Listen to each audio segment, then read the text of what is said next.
একটু ফুটবলের দিকে। বাংলাদেশের ফুটবলারদের মধ্যে আপনি কি মনে করেন যে কোন জিনিসগুলো বেশি ঘাটতি? টেকনিক্যাল, ফিটনেস না মানসিক?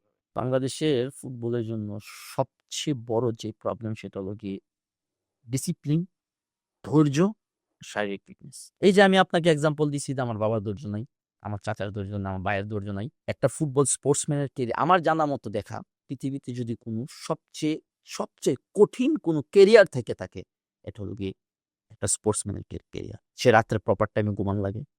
সে এক বাটি খাবার খাবে সেটাও একটু চিন্তা করে খাওয়া লাগে।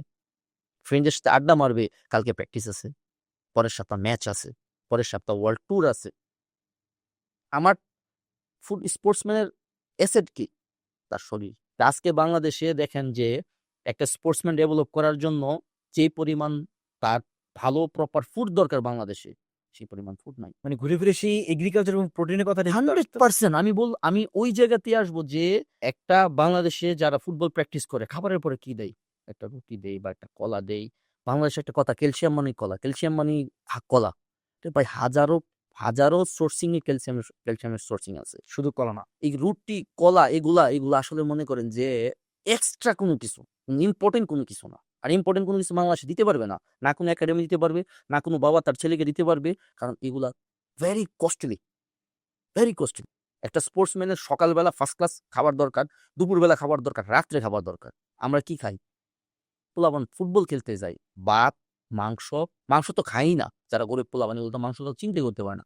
ভাত, আলু ভর্তা, মাছ এগুলা দিই। আল্টিমেটলি কি প্রোটিন পাইতেছি আর শরীরে কি এনার্জি যাইতেছে সে গিয়ে যে ভালো একটা কিক করবে। যে মাঠে দিবে, প্রোভাইড করবে। যেই কারণে দেখবেন যে ঠিক সেম ফিগার বাংলাদেশের ক্রিকেটার আর বাইরের ক্রিকেটার।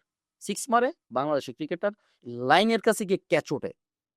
সেটা কিন্তু তার সমস্যা না।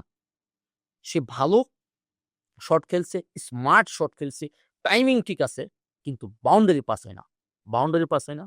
ওই শারীরিক শরীরের যে ফিটনেসের জায়গায় কেন ধরা হয়ে যায়। ফুটবলের জন্য বললাম তো সবচেয়ে ইম্পোর্টেন্ট হলো কি ডিসিপ্লিন, ধৈর্য আর শারীরিক ফিটনেস।